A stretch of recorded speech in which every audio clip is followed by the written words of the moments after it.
সবাই কেমন আছেন?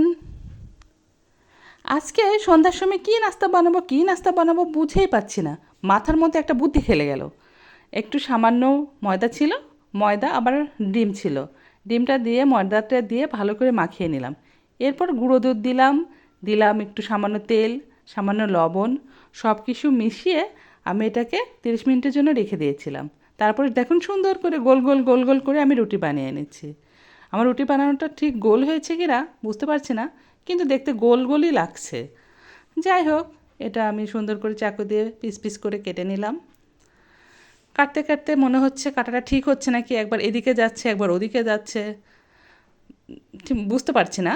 তবে আপনারা যদি কমেন্টস করেন তাহলে বুঝতে পারবো কাটাটা ঠিক হচ্ছে কি না। কারো কারো রুটি আবার গোল হয় কি হয় না সেটাও জানাবেন। আমার রুটি মোটামুটি গোল হয়েছে, মাঝে মধ্যে গোল হয় না। যাই হোক, দেখুন কাটতে কাটতে আপনাদের সাথে গল্প করতে লাগলাম। গল্প করতে ভালোই লাগছে। দেখুন কাটা প্রায় শেষ। এরপর আমি চলে যাব রান্নায়। হ্যাঁ, আমি চুলায় তেল দিয়ে নিচ্ছি আগে থেকে, গরম হয়ে গেছে। আমি পিঠাগুলো ছেড়ে দিচ্ছি। পিঠাগুলো দেখুন কেমন ফুলে উঠছে। আপনারা অল্প অল্প করে আস্তে আস্তে ভেজে নেবেন। এটা আস্তে আস্তে ভাজলে পিঠাটা খাইতে ভালো লাগে। একটু কড়া করে ভাজলে মশমশা হয়। আমি একটু হালকা করে ভাজছি, বেশি কড়া করি নাই। সফট হইলে বাচ্চারা খেতে পারে, না হলে দাঁত দিয়ে ভাঙতে গেলে অসুবিধা হয়ে যায়।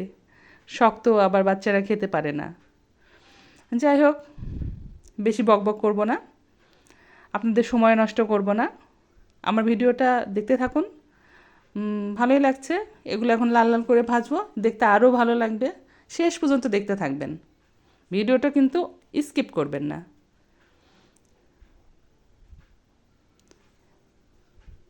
দেখুন লাল লাল হয়ে গেছে। এখন আমরা এটাকে উঠিয়ে রাখবো।